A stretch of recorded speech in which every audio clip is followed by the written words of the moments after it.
اعوذ باللہ من الشیطان الرجیم بسم اللہ الرحمن الرحیم السلام علیکم ورحمۃ اللہ وبرکاتہ۔ ڈی پی ایس کی آن لائن کلاسز میں آپ سب کو خوش آمدید کہا جاتا ہے۔ امید کرتے ہیں کہ آپ سب اللہ تعالیٰ کے فضل و کرم سے ٹھیک ٹھاک ہوں گے۔ آج ہماری اسلامیات کی 6ٹھی کلاس ہے۔ اس سے پہلے ہم نے آیت نمبر 11 تا 12 اس کا ترجمہ پڑھا تھا اور اس کے مفاہیم کو ہم نے دیکھا تھا۔ آج ہم آیت نمبر 13 سے 15 تک پڑھیں گے۔ آیت نمبر یہ ہمارا لیکچر نمبر 6 ہے، آیت نمبر 12 تا 15، ٹھیک ہے؟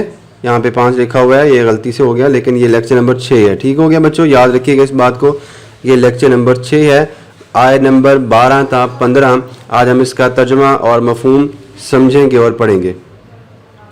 بسم اللہ الرحمن الرحیم۔ آیت نمبر 13 سٹارٹ ہو رہی ہے، ذالک بانہم، ذالک یہ، بانہم بے شک، اس لیے کہ، ٹھیک ہے؟ اگر ہم انا کا ترجمہ بے شک کریں تو وہ بھی ہم کر سکتے ہیں۔ لفظ با کا ترجمہ ہوتا ہے ساتھ۔ یہاں پہ جو لکھا ہے ذالک یہ، بانہم اس وجہ سے ہے کہ وہ، اس لیے کہ وہ، ٹھیک ہے؟ آگے دیکھیں، شاقو، شاق کا مطلب ہوتا ہے انہوں نے مخالفت کی، ٹھیک ہے؟ جمع کا صیغہ ہے لیکن انہوں نے مخالفت کی، اللہ و رسولہ، اللہ اور اس کے رسول صلی اللہ علیہ وسلم کی۔ ذالک بانہم شاقوا اللہ و رسولہ، یہ عذاب، یہ تکلیف، یہ ان کو مارنا اس وجہ سے ہے کہ انہوں نے اللہ اور اس کے رسول صلی اللہ علیہ وسلم کی مخالفت کی۔ اب اللہ نے آگے کیا حکم دیا؟ وَمَن يُشَاقِقِ اللَّهَ، ٹھیک ہے؟ من ہے لیکن اس کو ساتھ ملا کے پڑھ رہے ہیں تو وَمَن يُشَاقِقِ اللَّهَ وَرَسُولَهُ، ٹھیک ہے؟ نون ساکن ہو جائے گا، وَمَن يُشَاقِقِ اللَّهَ وَرَسُولَهُ، اور جو کوئی بھی یشاققی مخالفت کرتا ہے اللہ و رسولہ، اللہ اور اس کے رسول صلی اللہ علیہ وسلم کی، اور جو کوئی بھی اللہ اور اس کے رسول کی مخالفت کرتا ہے، فَإِنَّ اللَّهَ شَدِيدُ الْعِقَابِ، فَإِنَّ تو بے شک اللہ تعالی شدید العقاب سخت عذاب دینے والا ہے۔ سمجھ آ گئی؟ دوبارہ دیکھیں اس آیت مبارکہ کو، ذالک بانہم شاقوا اللہ ورسولہ، یہ اس وجہ سے ہے کہ انہوں نے اللہ اور اس کے رسول صلی اللہ علیہ وسلم کی مخالفت کی۔ لفظی ترجمے کے ساتھ با محاورہ بھی آپ کو بتا رہا ہوں۔ وَمَن يُشَاقِقِ اللَّهَ وَرَسُولَهُ، اور جو اللہ اور اس کے رسول صلی اللہ علیہ وسلم کی مخالفت کرے گا تو اللہ نے کیا فرمایا؟ فَإِنَّ اللَّهَ شَدِيدُ الْعِقَابِ، تو یقیناً بے شک اللہ تعالیٰ سخت عذاب دینے والا ہے۔ ٹھیک ہو گیا؟ ہم اس کے مفاہیم کو بعد میں دیکھتے ہیں، پہلے آپ ترجمہ سنیں اور سمجھیں ذرا۔ دوسری آیت مبارکہ ہے، ذالکم یہ اس لیے ہے، فذوقوہ پس تم چکھو اسے۔ لفظ فا کا ترجمہ ہو جائے گا پس بھی اور تو بھی ہم کرتے ہیں۔ فذوقوہ پس چکھو، ہو اس کو، مطلب عذاب کو، وَأَنَّ اور بے شک، دیکھیں نا یہاں پہ انا آ رہا ہے، بے شک اس کا ترجمہ ہو رہا ہے، وَأَنَّ اور بے شک، لِلْكَافِرِينَ کافروں کے لیے، لام کا ترجمہ ہو جائے گا کے لیے، الکافرین کافروں کے لیے، عذاب النار آگ کا عذاب ہے، ٹھیک ہے؟ دوزخ کا عذاب ہے یا آگ کا عذاب ہے۔ قرآن پاک میں اس طرح کے بہت سارے عذابات کے بارے میں اللہ تعالیٰ نے فرمایا، جیسے عذاب الحریق ہے، عذاب علیم ہے، عذاب علیم ہے، عذاب عظیم ہے، ٹھیک ہے؟ وہ الگ الگ ہیں۔ جیسے عذاب علیم ہوگا تو دردناک عذاب پڑیں گے، عذاب الحریق ہوگا تو جلانے والا عذاب، عذاب عظیم ہوگا تو بڑا عذاب۔ اب آپ لفظی ترجمہ پڑھ رہے ہیں تو چونکہ آپ کو اس کا ترجمہ کرنا پڑے گا، عذاب النار آگ کا عذاب یا دوزخ کا عذاب، ٹھیک ہے؟ لفظی ترجمہ دوبارہ دیکھیں، ذالکم فذوقوہ یہ اس لیے ہے کہ تم چکھو اس کو، وَأَنَّ لِلْكَافِرِينَ اور بے شک کافروں کے لیے، عذاب النار دوزخ کا عذاب ہے۔ با محاورہ ترجمہ دیکھیں، یہ مزہ اس لیے ہے کہ تم چکھو اور یہ جان لو کہ کافروں کے لیے آخرت میں دوزخ کا عذاب بھی تیار ہے۔ ٹھیک ہو گیا؟ اگلی آیت مبارکہ دیکھیے، یا ایھا الذین آمنوا، اے ایمان والو، وہ لوگ جو ایمان لے، اذا جب، لقیتم تم ملاقات کرو، تم ملو، ٹھیک ہے؟ یہاں پہ لکھے مقابلہ ہو، ظاہر ہے جب جو جنگیں لڑتی ہیں تو ایک دوسرے کے آمنے سامنے ہوتی ہیں۔ اذا لقیتم لفظی ترجمہ پہلے میں آپ کو بتا رہا ہوں، ٹھیک ہے؟ جب تم ملاقات کرو، جب تم ملو۔ اب ملنا کس سے ہے وہ بھی اللہ تعالیٰ نے فرما دیا، یا ایھالذین آمنوا اے ایمان والو اذا لقیتم جب تم ملاقات کرو الذین ان لوگوں سے کفروا جنہوں نے کفر کیا. ٹھیک ہے, یا ایھالذین آمنوا اے ایمان والو اذا لقیتم الذین کفروا جب تم کافروں سے ملو. کہاں پر؟ زحفاً میدان جنگ میں.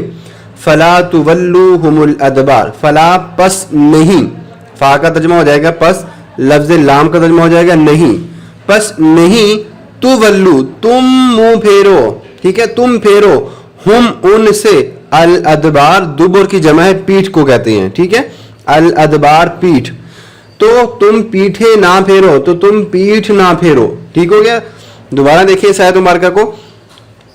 یا ایھالذین آمنوا اے ایمان والو اذا لقیتم الذین کفروا جب تم کافروں سے ملاقات کرو, جب تمہارا کافروں سے مقابلہ ہو, زحفاً میدان جنگ میں, فلا تولوہم الادبار تو ان سے پیٹھ نہ پھیرو. ٹھیک ہے, زحفاً کا مطلب ہوتا ہے لشکر کشی کی صورت میں, کہ جب تم جنگ میں لڑ رہے ہو. یہ تھے 3 آیات ہی, اس کا ہم نے ترجمہ پہلے سنا, آپ لوگوں نے سنا. اب ہم اس کے مفاہیم کی طرف چلتے ہیں کہ آپ کو میں ان کا جو مفہوم ہے تھوڑا بہت وہ بھی میں آپ کو بتا دیتا ہوں. سب سے پہلی آیت جو تھی ہمارے پاس, آیت نمبر 13, ذالک بانہم شاقوا اللہ ورسولہ ومن یشاقق اللہ ورسولہ فإن اللہ شدید العقاب. یہ تھوڑا سا میں نے وہ لکھا ہوا ہے مفاہیم, آپ نے صرف ترجمے پہ فوکس کرنا ہے, ترجمے کو دیکھنا ہے اور اسی کو یاد کرنا ہے. مفاہیم اور مفہوم جو ہوتے ہیں آپ نے ان کو صرف سمجھنا ہوتا ہے کہ اس آیت مبارکہ میں اللہ تعالیٰ نے کیا فرمایا ہے, کس لیے فرمایا ہے, آیت مبارکہ کیوں نازل ہوئی ہے, کس کے بارے میں نازل ہوئی ہے, اس کا شان نزول کیا تھا, سبب نزول کیا تھا, اور بھی بہت ساری چیزیں اس میں آ جاتی ہیں جب ہم اس کے مفاہیم یا اس کی تفسیر کی طرف جاتے ہیں, رجوع کرتے ہیں. اب ہم بات کر لیتے ہیں آیت نمبر 13. ذالک بانہم شاقوا اللہ ورسولہ ومن یشاقق اللہ ورسولہ فإن اللہ شدید العقاب.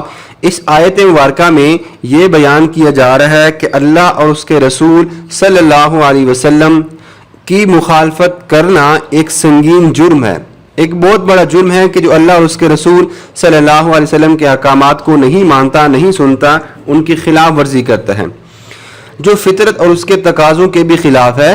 کیونکہ جنگ کا جواز وہاں ہوتا ہے جہاں کسی حق کی حفاظت یا ظلم کا دفاع مقصود ہوتا ہے. جنگیں جو لڑی جاتی ہیں وہ اسلام کا دفاع کرنے کے لیے, لوگوں کا دفاع کرنے کے لیے لڑی جاتی ہیں, نہ کہ ذاتی مفادات کی خاطر جو ہے وہ لڑی جاتی ہیں. جیسا کہ آپ کو یہ بھی پتا ہوگا کہ نبی اکرم صلی اللہ علیہ وسلم کے اس دنیا میں آنے سے پہلے عرب کے لوگ, ان میں جو جنگ ہوا کرتی تھی وہ تھوڑی سی بات پر ہو جاتی تھی ایسے ہی, اور ان کے بارے میں تو یہ کہا جاتا ہے کہ وہ جنگیں سالہ سال تک چلتی رہتی تھیں. لیکن یہاں پر ہم بات کریں اسلامی جنگوں کے بارے میں, غزوہ بدر کے بارے میں, یا اسی طرح اور بھی بہت سارے غزوات ہیں کہ جن میں جنگیں ہوئی ہیں, تو ان میں ہم بات کرتے ہیں کسی حق کی. مطلب اللہ تعالیٰ یہ فرما رہا ہے کہ اس وقت تک لڑو کہ جب تک دنیا میں فتنہ ختم نہ ہو جائے, وَيَكُونَ الدِّينُ كُلُّهُ لِلَّهِ, اور دین سارے کا سارا اللہ تعالیٰ کا نہ ہو جائے, اس وقت تک لڑنے کا ہمیں حکم دیا گیا. اور اسی صورت میں انسان کے اندر لڑائی کا حوصلہ ابھرتا ہے, اور ظاہر ہے کہ اللہ کے مقابلے میں ایسے کسی حق کا کوئی سوال ہی پیدا نہیں ہو سکتا. ایسے لوگ جو خدا کے مقابلے کے لیے اٹھتے ہیں تو ان کے مقدر میں ہمیشہ رسوائی ہوتی ہے, اور ان کو اللہ تعالیٰ کی طرف سے شدید عذاب کا سامنا کرنا پڑتا ہے. ہم اللہ کا مقابلہ نہیں کر سکتے, تو جو اللہ سے مقابلہ کرنے کے لیے کھڑے ہوتی ہیں, ان کے سامنے آتی ہیں, تو اللہ تعالیٰ پھر ان کو دنیا اور آخرت میں کسی کام کا نہیں چھوڑتے. ان کی دنیا بھی خراب ہو جاتی ہے اور آخرت بھی خراب ہو جاتی ہے.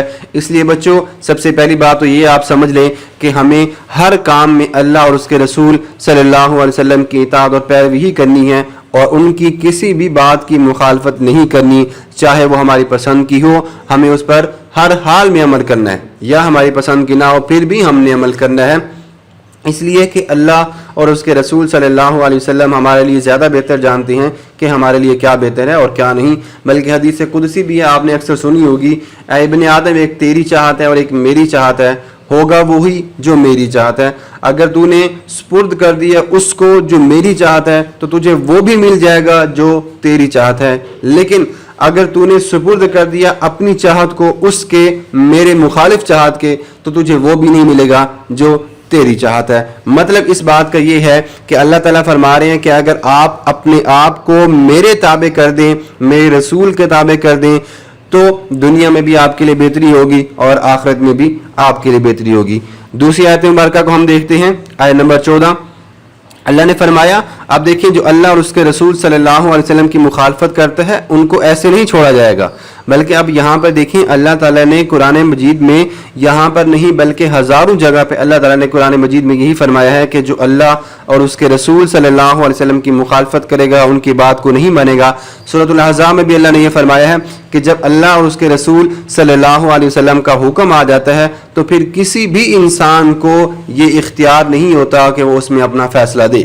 ٹھیک ہے، اس آیت مبارکہ میں دیکھیں جو اللہ اور اس کے رسول صلی اللہ علیہ وسلم کی مخالفت کر رہا ہے تو اس کا نقصان کیا ہے۔ ذالکم فذوقوہ وان للکافرین عذاب النار، یہ مزہ تو اس لیے کہ چکھو اور بے شک کافروں کے لیے آخرت میں دوزخ کا عذاب بھی تیار ہے۔ اس آیت مبارکہ میں اللہ تعالیٰ نے یہ بیان کیا ہے کہ میدان بدر میں کفار کو سزا کیوں دی گئی کہ انہوں نے مل کر اللہ اور اس کے رسول صلی اللہ علیہ وسلم کی مخالفت کی ہے۔ ان کو نہیں معلوم کہ خدا کے مخالفوں کو کیسی سخت سزا ملتی ہے۔ آخرت میں جو سزا ملے گی وہ تو ساری یوں سمجھ لیں کہ وہ کبھی ختم ہونے والی نہیں ہوگی، اصل تو وہی ہے، لیکن دنیا میں بھی اس کا تھوڑا سا نمونہ دیکھ لیں اور عذاب الہی کا کچھ مزہ چکھ لیں۔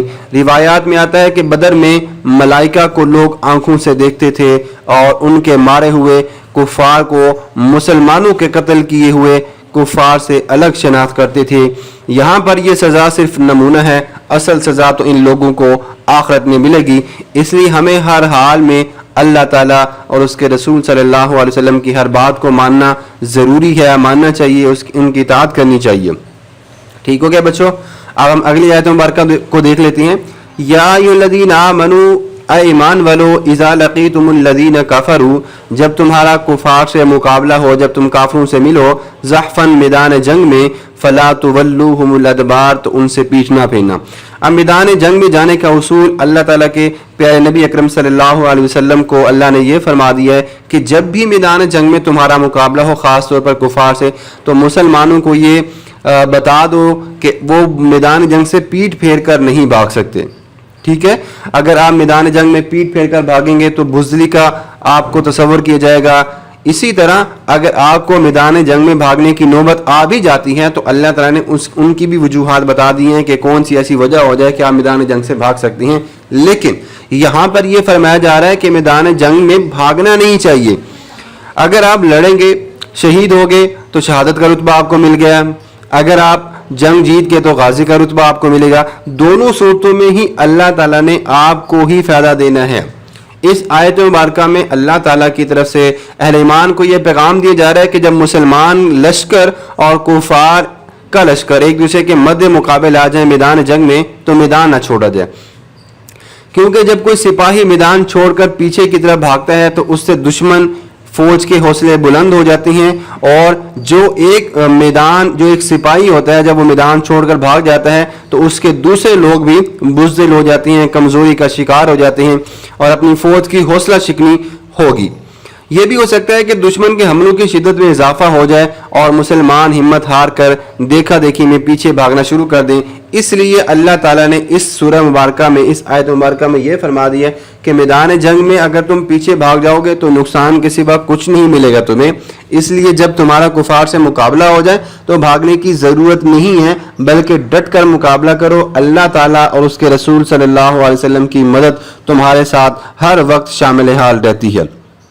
ٹھیک ہو گیا؟ ہم نے 2 لیکچرز میں 5 آیات مبارکہ اور ان کے مفاہیم کو سمجھا، پڑھا۔ آپ کا کام میں آپ کو دوبارہ بتا دیتا ہوں، آپ نے ان آیات مبارکہ کے تراجم کو اچھے سے پڑھنا ہے، سمجھنا ہے اور یاد کرنا ہے۔ مفہوم کو بھی آپ نے سمجھنا ہے، ضرور سمجھنا ہے کہ یہ کون سی آیت مبارکہ ہے، کس موقع پر نازل ہوئی ہے، اس آیت کے پیچھے پس منظر کیا تھا، اس آیت کے پیچھے کون سے واقعات چھپے ہوئے ہیں۔